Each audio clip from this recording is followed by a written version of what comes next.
so. You can do it online, or you can call the toll-free number. We're back, brothers and sisters. We're here, we're live. We're in the House of Justice, 106 West 145th Street. Call somebody. Tell them the action is on the air. I'd like you to get on your feet right now for the president and founder of the National Action Network, the Reverend Dr. Al Sharpton. No justice, no peace. no justice, No peace. no justice, No peace. no justice. No peace. What do we want? Justice. What do we want? Justice. What do we want? Justice. When do we want it? Now. When do we want it? Now. When do we want it? Now. Hug the person next to you, tell them you love them.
National Action Network Change Choir. Give them a big hand. Give them a big hand. Certainly we're happy to be with you. For you that are gathered this morning at the House of Justice, 106 West 145th Street in the village of Harlem. And for you that are listening live on 1190 WLIB AM in New York. And for you that are watching live stream on www.nationalactionnetwork.net, we're happy to be with you another Saturday morning where the action is. Give a hand to our presider, Attorney Michael Hardy, and to our musical director, Brother Bragan Neal. Certainly many things to cover this morning. Let me say that we are praying for the family of Michael Finney, who many of us knew, a young man who led the National Association of Black Journalists New York chapter and was a writer at the New York Daily News, who on last Sunday suddenly and unexpectedly died at 32 years old. And he will be funeralized on Monday and Tuesday. And it was quite a shock to many of us. I met with him just about 6 weeks ago, where he and I were discussing him editing and putting together National Action Network's silver anniversary book to release at our convention. And then he phoned later, about 2 weeks later, and said that he'd been hired by CNN to lead their website. But he still wanted to do our book. And the next I know, he had passed in a kidney complication. So we certainly are giving prayers to his bereaved family. Also want us all to pray for Rachel Nordlinger and her family. And Carrie, her son, as they face situations, and many, all of us know what is happening, because I know press likes to distort things when people are talking about issues that are legal. All I'm going to say is I want everyone to pray for her family and Carrie, and for all of the families, including the deceased, that are involved. And I don't want to go further than that so they can go through whatever they want to go through. When you're dealing in a legal process, even your ones that love you have to be cautious that they don't put you in a precarious way. One thing that I try to tell a lot of our young leaders here in the movement is you got to let your wisdom outrun your wit. A lot of y'all are witty and not wise. And witty gets you a laugh, but it might not get you the results. You don't believe being witty work all the time. Ask Donald Trump in Iowa about midnight the other night. But I'll go back to that. I want to thank all of you that got up in the middle of the night and rode to Washington, D.C. for the hearings on the man-made disaster in Flint, Michigan.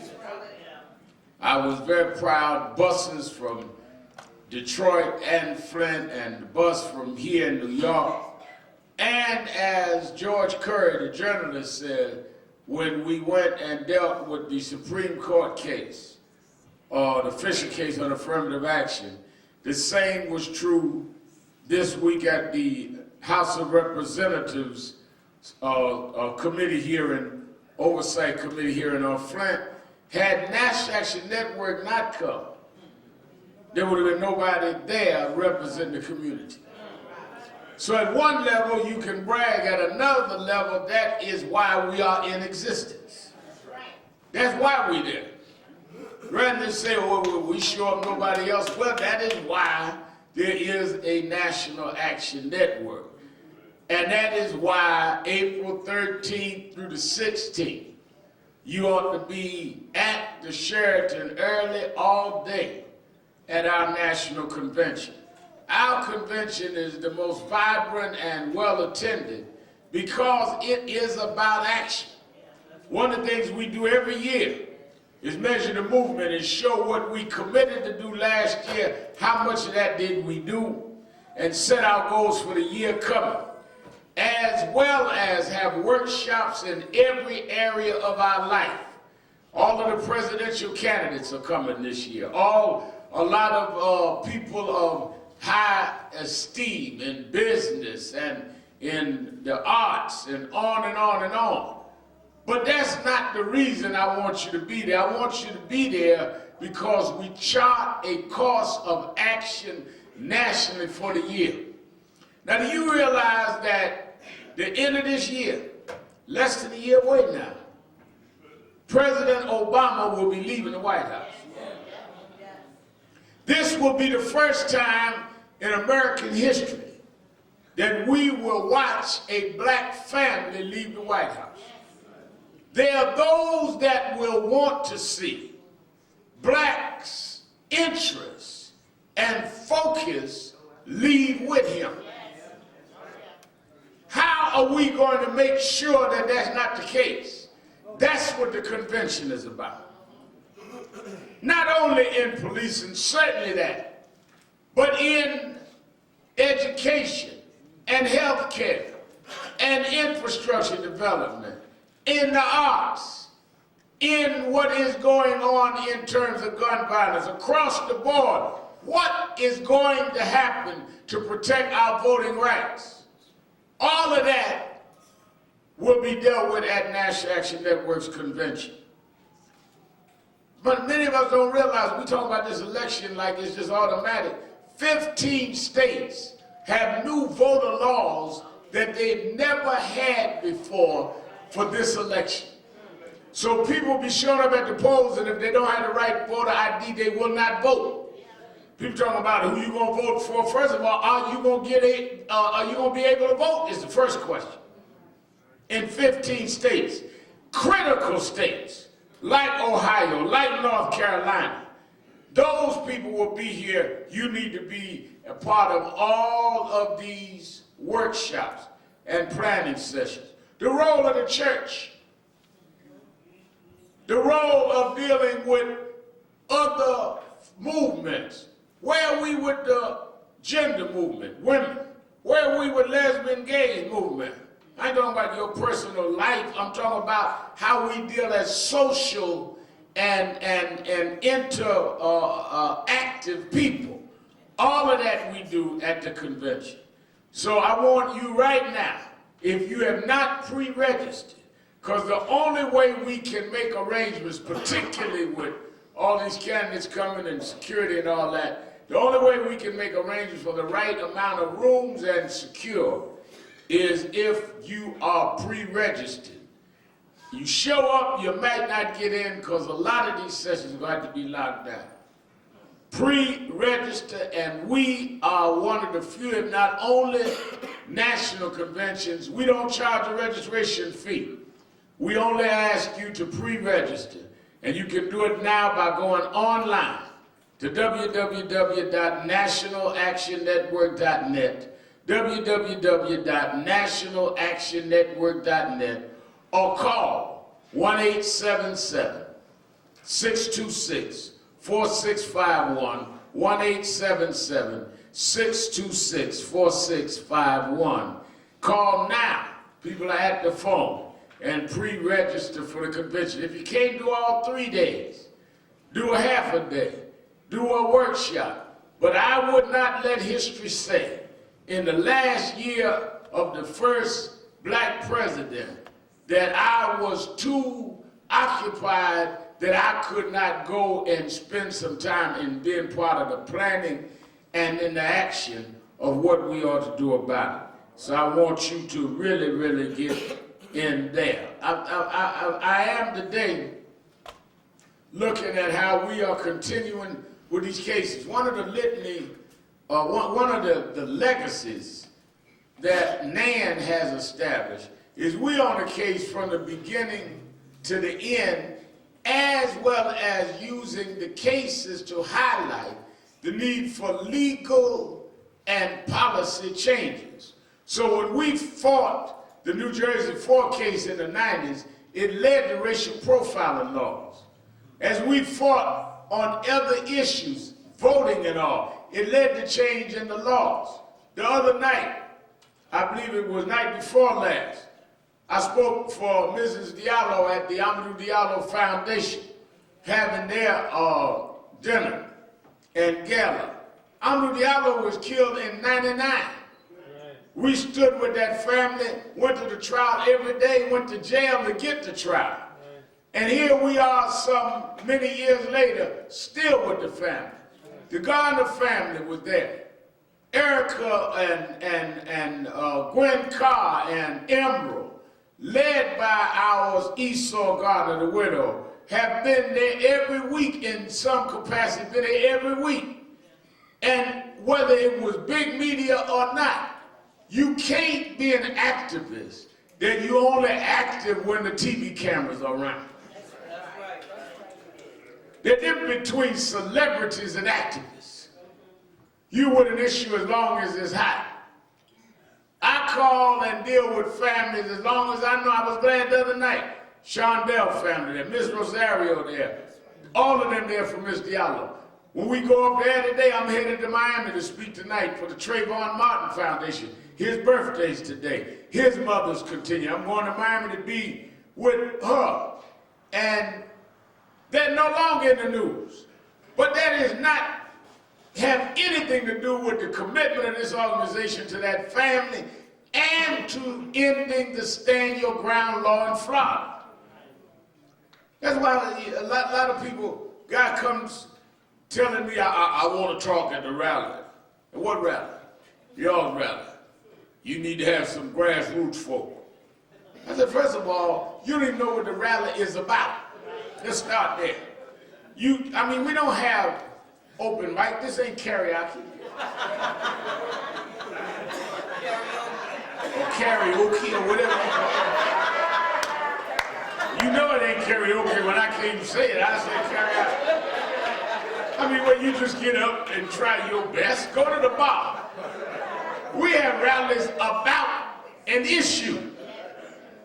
You want to get up and show your talent.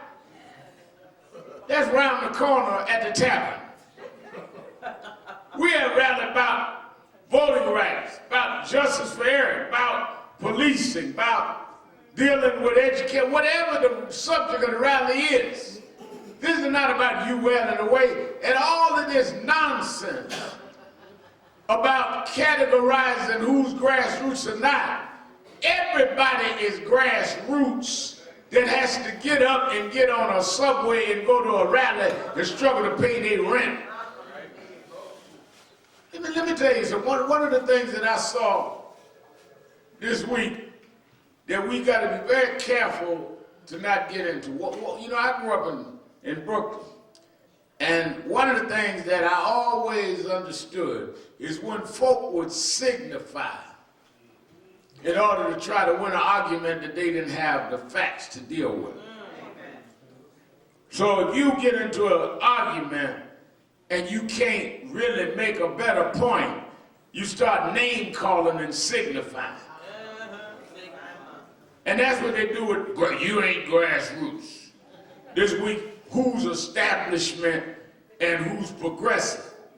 Well, who decides that? Guy asked me the other day, who you gonna support for president? I said, I haven't decided. Are you going with the establishment or the progressive? I said, well, I missed that. He said, what do you mean? I said, Hillary Clinton was the first lady of the United States, was a U.S. senator, and now running for president. It was Secretary of State, now running for president.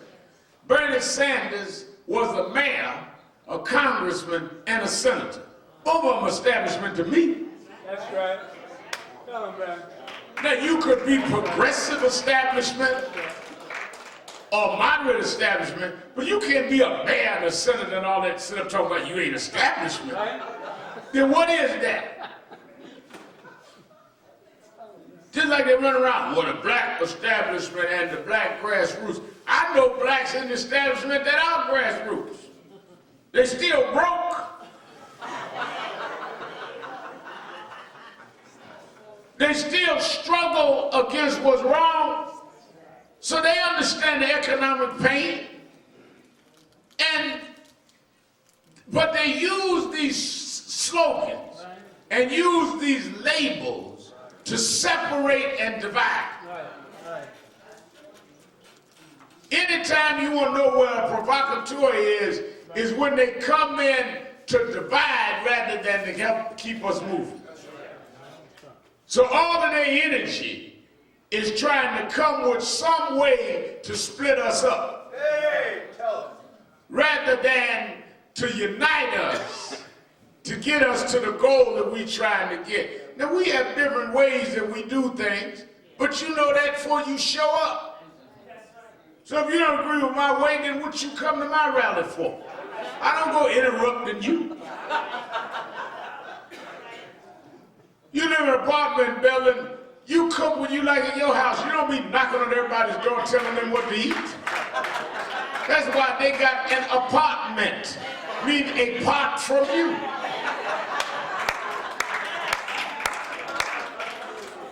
That's what an apartment is. I am apart from you. That's what that wall is. That's what that door and 3 locks on is. As I listen to my music, I eat my food, I am apart from you.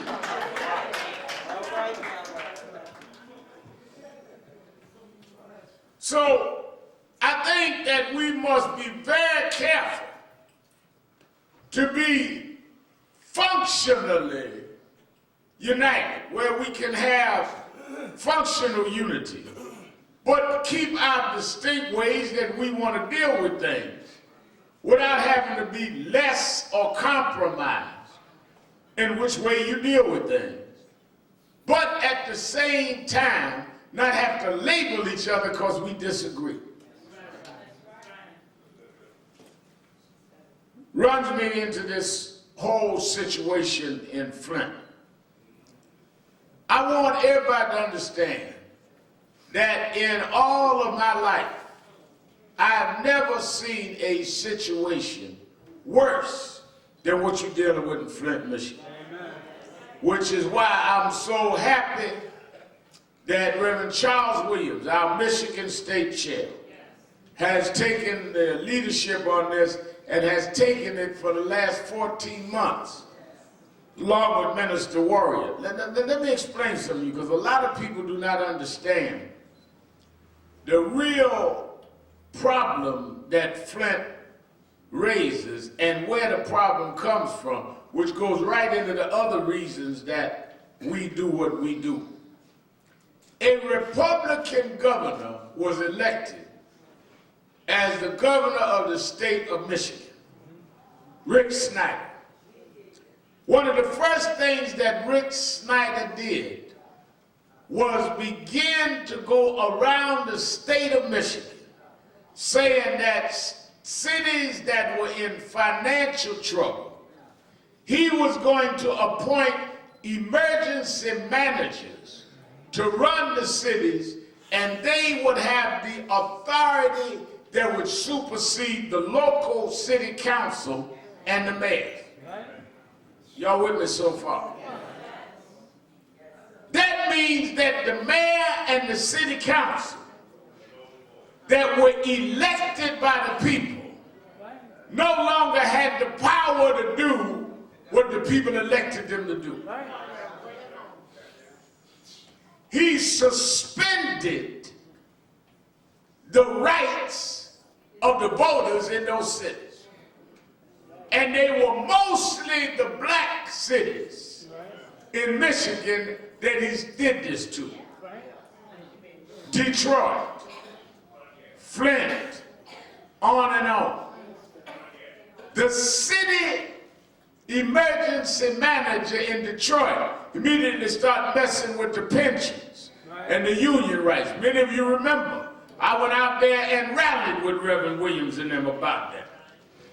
Because the first issue was protecting the voters and how you have a Republican suspend the election. They, in fact, had voted against emergency managers in a referendum. He did it anyway. Now, they sent an emergency manager into Flint.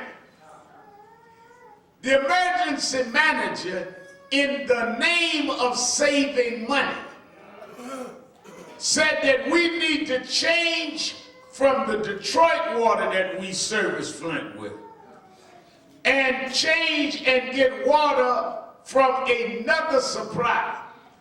They made the deal and said in the interim, we will get water from Flint River. When they changed the line of water, where they get the water from, the pipeline, from where they were getting the water to Detroit to the Flint River, they went from treated water to untreated water. And they didn't put the deterrents in the pipeline to keep the contamination from bringing lead in through the water into people's homes. When people started complaining, Reverend Williams, Minister Warrior who lives in Flint, all of them, they said, oh, that's just some people that's always against them, just some complainers, some radicals. But at the same time, in the state offices, they started buying water, clean water, put it in water coolers saying you can drink out of the faucet, drink out of that because there may be a problem with the water. So they looked out for themselves, looked out for General Motors, but allowed the water to keep going to the people. Now let me explain the reason why I say it's so bad. There is no way you can turn around lead poisoning. If a child has lead poisoning, it does damage to the brain, it does damage to the elements in them that they never will recover from and can pass it on to their children and their children's children. You're talking about a multi-generational wipeout of thousands of people who did nothing wrong but drink water at home.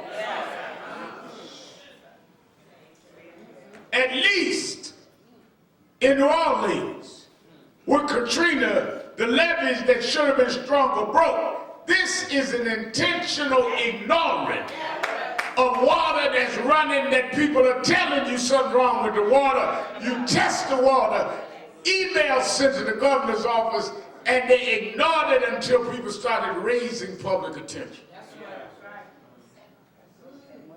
Had we not raised it, had Reverend Williams and others had not raised it, had not Rachel Maddow and some of us not got on TV and raised it, they would still be dealing with it. That's why all of this, one shot, Charles Ellison, the Root.com, did an excellent piece. We are not a one horse or one pony issue. We got many issues. People talk about deal with this and nothing else. You can't say I'm gonna deal with policing and ignore that they got lead in the water in Flint. People need to deal with both. We can walk and chew gum at the same time.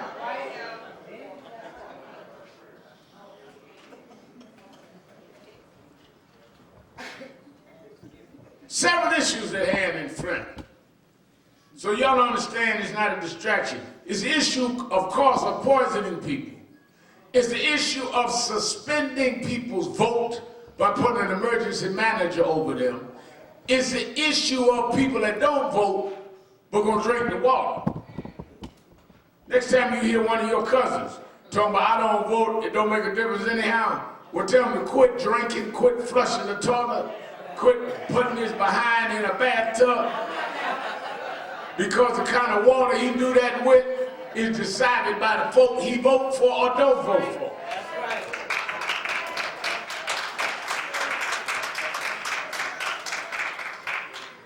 I don't vote, but you running for the train. Well, the train is run by the MTA. Hello? Metropolitan Transit Authority, that is appointed by the governor. The MTA decide how much your Metro card gonna cost. They decide whether the one train gonna run on the 3-track. So you talking about you ain't gonna vote while you running for the train, show how ignorant you are.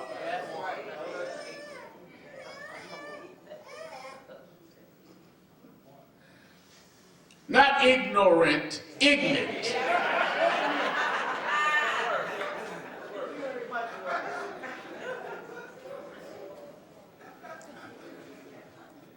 So the issue that we're dealing with in Flint has national ramifications, because if they can get away with taking away the voting rights of the citizens there, putting an emergency manager and poison the whole city, and nobody get away, nobody is accountable and nobody pays for that, then they will do it all over the country.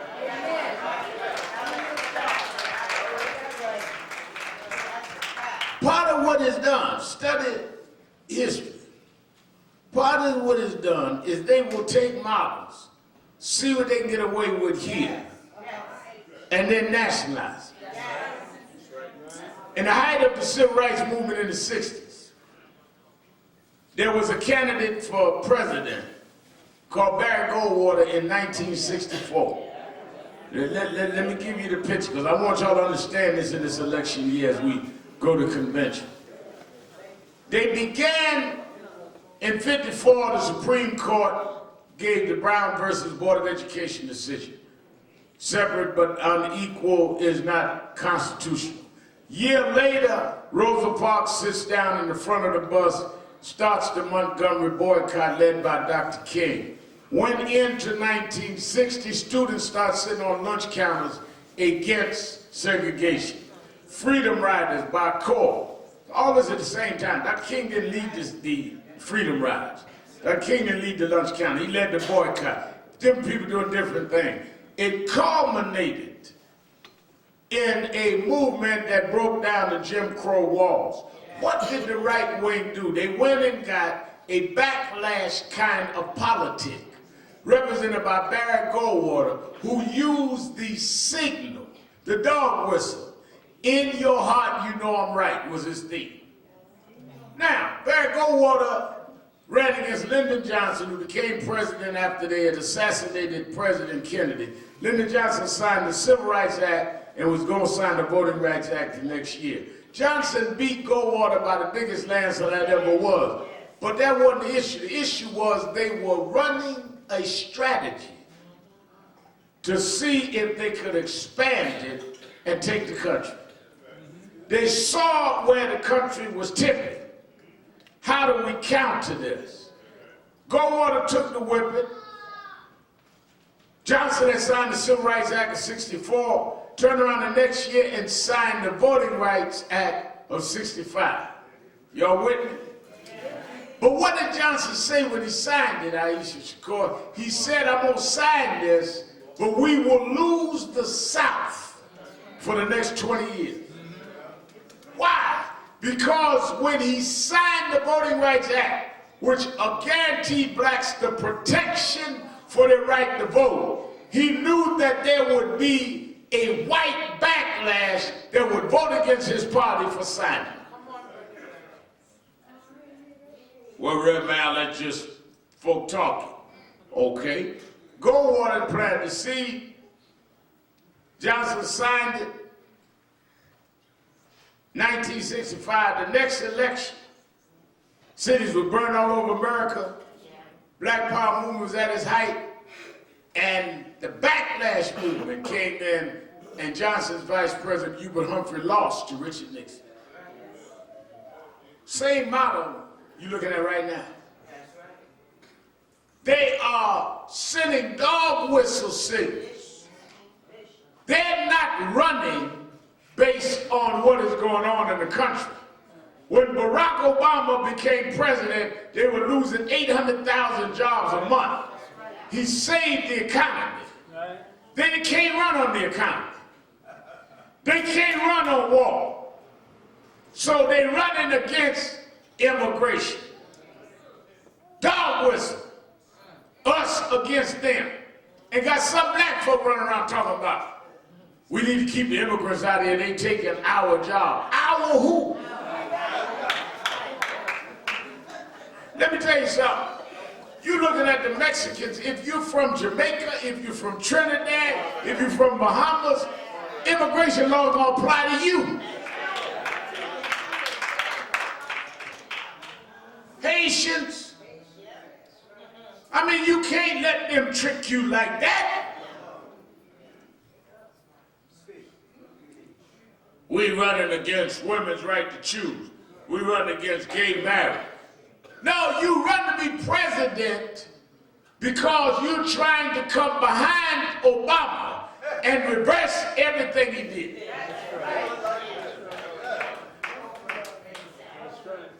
Then you have some black intellectuals.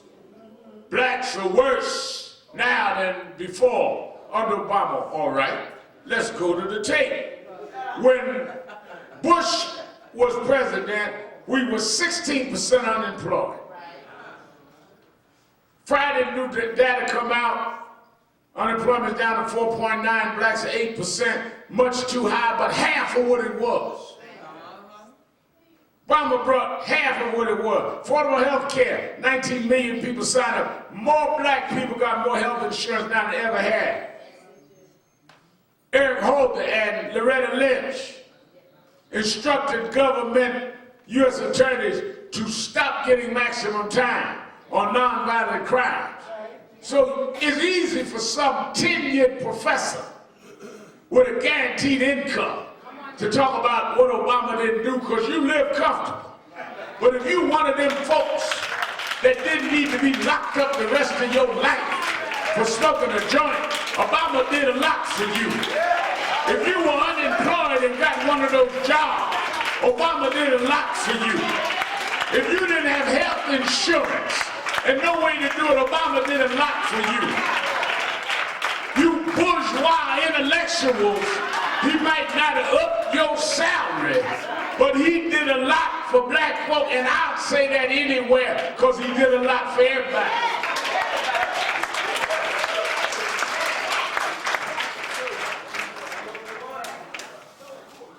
Now, would I like to have seen him do more? Yes. And he probably could have done more if he wasn't facing such obstruction. But let me tell you something, I'm not one of these, you know, a lot of y'all got these fair weather friends. If I'm supporting somebody, I support them. People wonder, I was at an event the other night, people were like, you know, I'm not all the way with President Obama. I know you are. Ain't no use whispering. I get on the mic and say I supported him and I support him. You ain't got to be apologizing for me.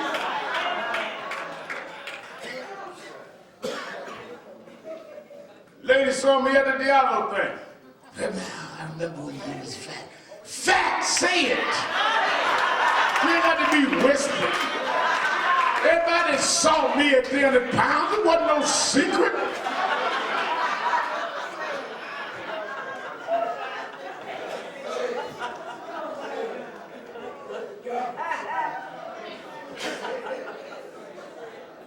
Hello.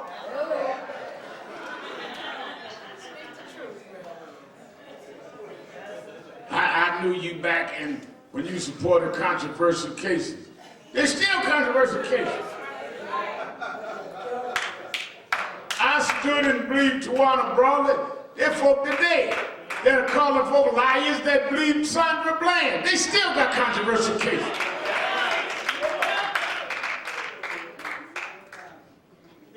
But you have been browbeat and bullied by signifiers into apologizing for what you stand for. That's what I want to pinpoint in my message to you today. Is figure out what you believe and decide whether you believe it enough to stand for it. And if you don't, then you don't really believe it. Because life is going to be about what you believe in and what you stood for. At the end of the day, if you never figure out what you believe in and never stood for nothing, you are living a wasted life.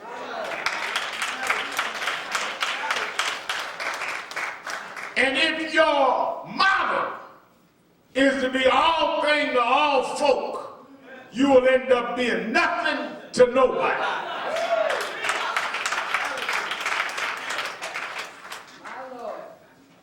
Once you make up in your mind what you believe in and what you stand for, then you're going to be tested. You will never know what you really believe in until you test it. And if you can't pass the test, then you really don't believe it. I got a friend who told me he used to have a hot temper. He'd been in anger management. Well, you don't know whether you better or not till you get angry. Man, I feel better all right already. I guess so, ain't nobody got you mad yet. We'll see how much better you feel when somebody gets you mad.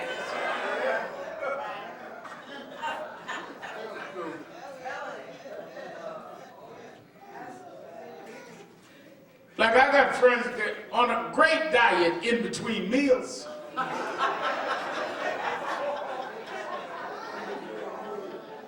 It's when somebody make what you like that you test it.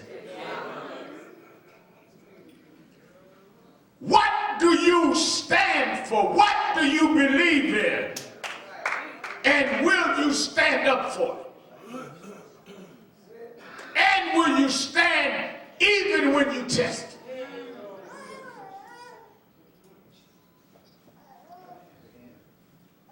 When folk denounce you for believing it, will you stand up? When folk ridicule you, will you stand up? Are you more desirous of being popular than you are for being for what you stand for?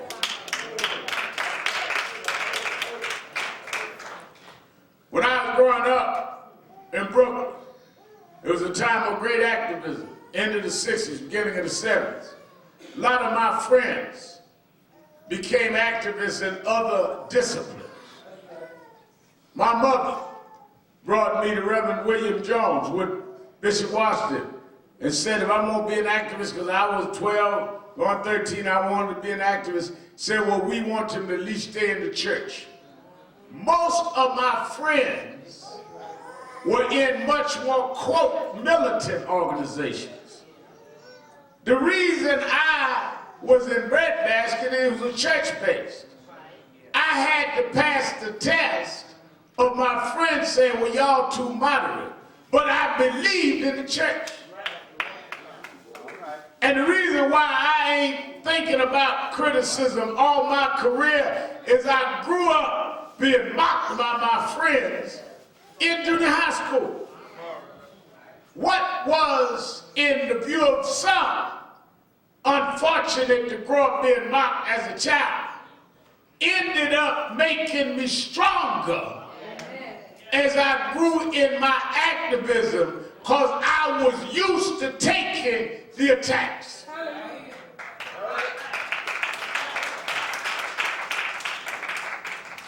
And some of y'all are those so thin-skinned that y'all can't take people talking about you. What do you believe in and what do you stand for? People so insecure that anybody can get you off your square. Somebody said to you right now, I don't like what you're wearing, and you go home and change clothes.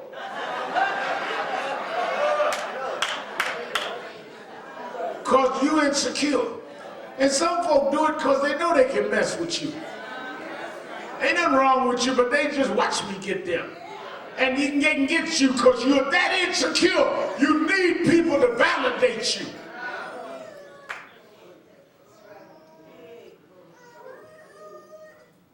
Rebel, I don't like your shoes. I'm 61 years old. I've been wearing shoes a long time. And if I like them and they're on my feet, if you don't like them, go right to the shoe store and get what you like. I be sitting around the rest of the day looking at my shoes because you said something crazy. And then I find out you were looking at the wrong shoes anyhow.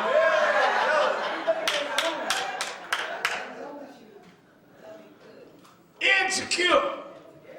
Some of y'all are friends with people, dating people, married to people, because you need people to validate you. You know you ain't got no business with them. You know they ain't no good for you. But you so insecure that you need somebody to make you feel worthy rather than embrace yourself.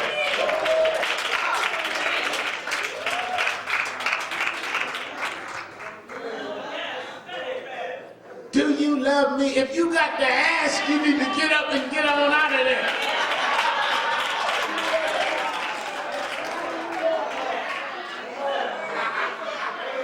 Old as you are sitting around, do you love me today? Do you love me as much as you did yesterday? And he looked at you saying, yeah, you as dumb as you was yesterday.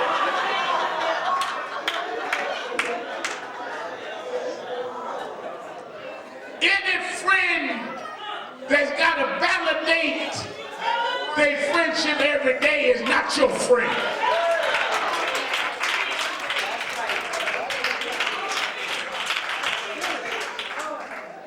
the things I tell young folk about social media. What is social media driven by? How many likes you got? And you do anything to get likes. Ashley runs my social media, my radio. I got 480,000 likes on Twitter. I like a category of I don't care. How many of them I got? Because folk get all over your Twitter, just call me everything but a child of God. And I want to hit the I don't care button. Right now you this, right now you that. Right now don't read it. Little Ashley read it. Ashley be reading all the Twitter, getting all upset. I be someone to wait in my radio say, I ain't paying you no mind. All of my Twitter critics, right-wingers, they're watching. I want you to know that you running around causing yourself a lot of indigestion because I don't even read it.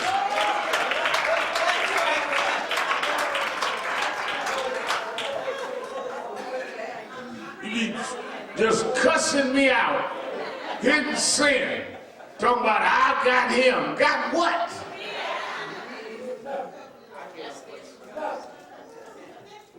Now, Esau loves to fake. Esau cuss you out on Facebook, Twitter, and switch over to Instagram. About to get what is it, Periscope. Esau work overtime cuss you out.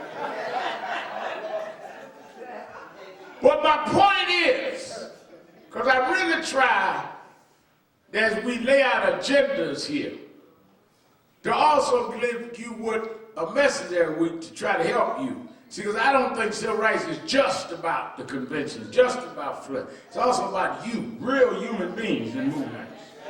And you need to be able to leave here every week stronger as a person. And knowing who and what you are in the movement and in your personhood. And you can't be weak and fight a strong battle. Weak soldiers can't win wars. Cam Newton, who I know, quarterback tomorrow for the Carolina Panthers in the Super Bowl. Not only did, if you read Cam Newton's story, as he was coming up, not only did his coach, when they finally got him in this isolated little town in Texas, not only did his coach have to develop his arm and his durability, they had to develop his character and his mind. You can't build a strong athlete that got strong muscles in their arm, but weak muscle in their brain.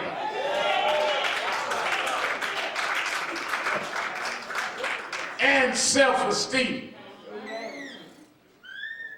The danger of that is they'll get out there and be so in need of praise that they'll make the wrong play because their ego needs it rather than they trying to win the game.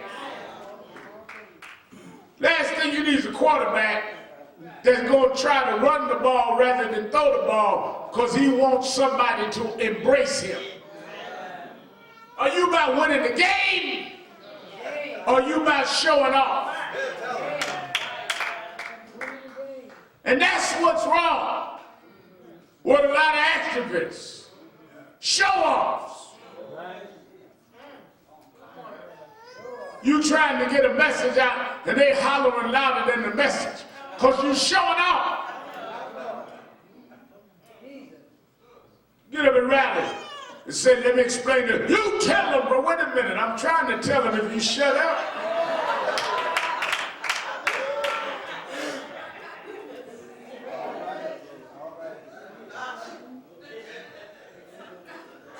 I remember years ago, I went on trial with Bob Abrams. We got to court first day. Monk, remember that? I'm facing all of these charges. And I remember we come into court, I sit down at the defendant's table, lawyers sitting there, About 200 people in the audience support me. One lady got up and cussed the judge out. You so-and-so and so-and-so. Judge looked down and I said, hold it. I told the judge, wait a minute, I handle this. I said, let me tell you something. You heard them say New York State versus Al Sharpton. When they say New York State versus you call it whatever you want. But as long as I'm the one sitting in the dock, you do what I do. Because I did not come here to go to jail, I come here to go home. If you want to go to jail, you have a seat right here and let them call your name. Somebody volunteering you. But in insecurity, you be embracing that. Yes, sister, you with me. No, you ain't with me digging a hole deeper for me.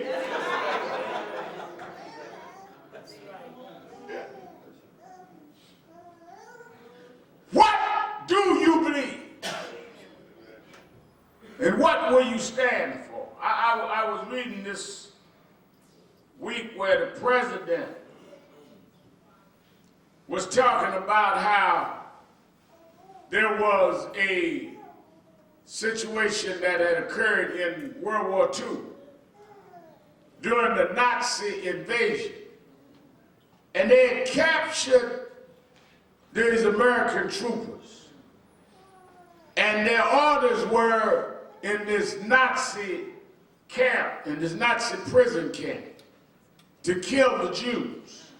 And they had asked for all in this particular group of military men.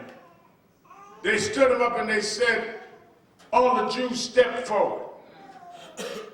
There was a master, U.S. Master Sergeant, named Dottie Edmonds.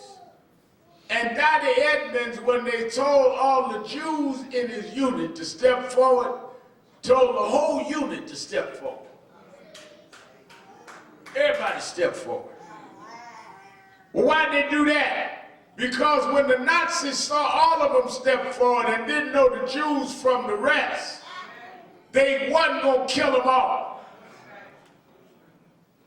And they all stepped forward because they were soldiers that had made up their mind. They stood for something and was willing to take a stand. Well, that's what we're doing in Flint. You come from Flint, no, but we all gonna step forward.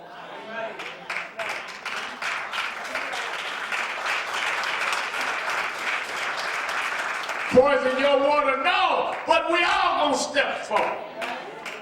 On my way to Sanford, Florida, where they shot Trayvon Martin, they didn't shoot my child, but we all gonna step forward. Why? Because we figured out what we believe and we're gonna stand for that. No blacks nominated for Academy Award. We're gonna turn the dial and march on ABC. I don't act. I ain't in no movie, but we all gonna step forward.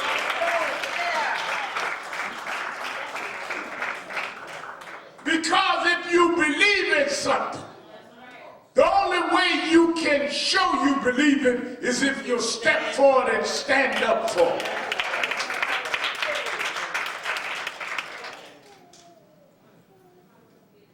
What do you believe in? And I tell you a little exercise you can do. Ask the folk around you, what do they think you believe in? And if they can't tell you, then you must not be clear about what you believe. If nobody around you know what you believe in, then you must not stand for nothing. Some folk know not to bring certain things to me because they know what I believe and what I will not tolerate. They be meeting on how they gonna tell me something because they know what I'm gonna hear and I'm not gonna hear. We better talk about how to bring that to real. Why? Because they know what I believe and what I'm gonna stand for. If folk don't have to consider it's because you haven't considered yourself.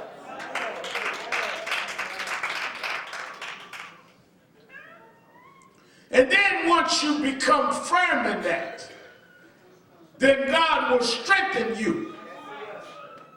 God can't strengthen you if you haven't decided what you stand for. And those that doubted you will end up applauding you. When you get beyond needing their validation, you end up getting their admiration because you didn't need them to get to who you are.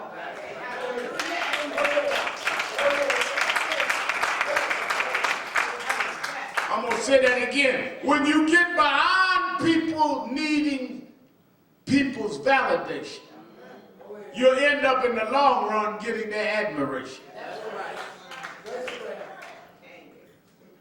I go places now. Folk that I know were opposed and would ridicule me, that now respect what we do. Because I didn't let their ridicule stop me. And I don't let their present day admiration pump me up. You got to be able to take criticism and admiration. See, some of y'all can't even take a compliment. Lose your mind.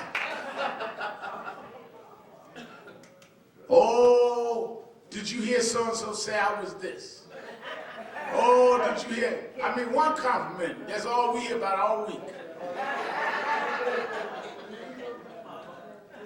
Oh, they really like me. Well, it really matters to you, doesn't it?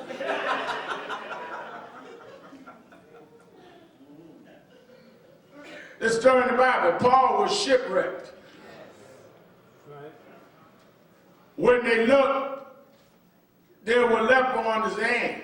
Some of y'all read the Bible, it's in the book. Those that were around said, look at that on his hand. He must have done some terrible things because of that on his hand is going to destroy him.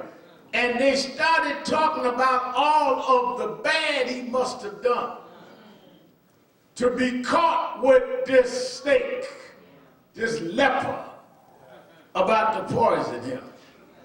That's when you face a misfortune and all that little crowd around you talk about, they must have done something. And it's worse than you think. And what about the this and what about the that? Folk can paint a picture worse than what they see. Oh, you don't know. Oh, I know it was something. Oh, I know they was going to catch it sooner or later. Oh, this, oh, that. But the Bible said Paul just wiped it off his hand. And when he wiped it off his hand, they waited a while and nothing happened to him. And the fact that the snake didn't poison him, and the fact that the snake didn't bring him down, then they turned to admiration and said, he must be a god. It's in the book. Same folk that thought he was a leper turn around and say, must be a god. You can't live your life of what folk think about you. You got to live based on what you know about yourself.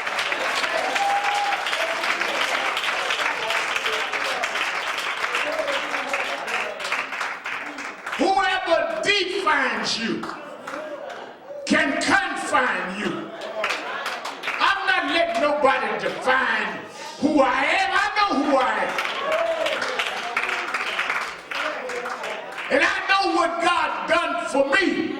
And I know why he did it for me. And I don't care what you think about what God has done with me.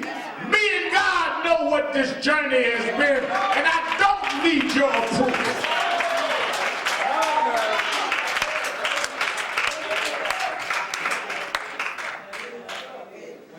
You get on your knees and ask God to bless you, and then you go and ask somebody else to co-sign his blessing.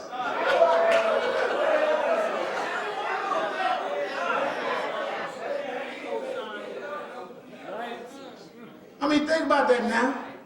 And I'm going to let you go. You get on your knees and you ask God to give you health and strength. You ask God to bless your loved ones. You ask God to give you money to pay your bills. You ask God to give you favor at the job. And then you go and check with somebody else and say, what you think? If I've already asked God, I don't care what you think. Because me and God got an understanding. And you may like it or not, but I serve a God that don't need your permission to bless me.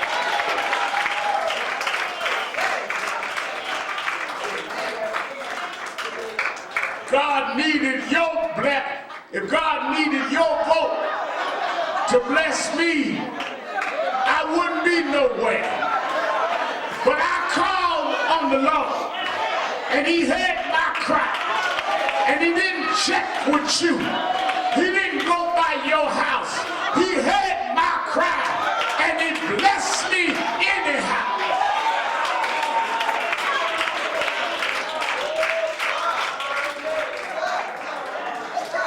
That's why the scripture said he'll prepare a table before you in the presence of your enemies.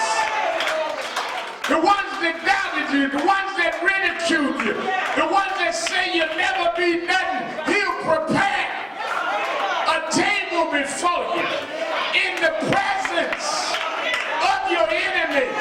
Decide what you believe and stand up. Even if you're weak, stand up anyhow. Even if they laugh at you, stand up anyhow. Even if they doubt you, stand up anyhow.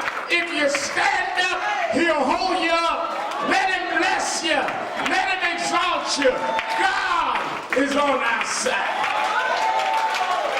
Everybody sing.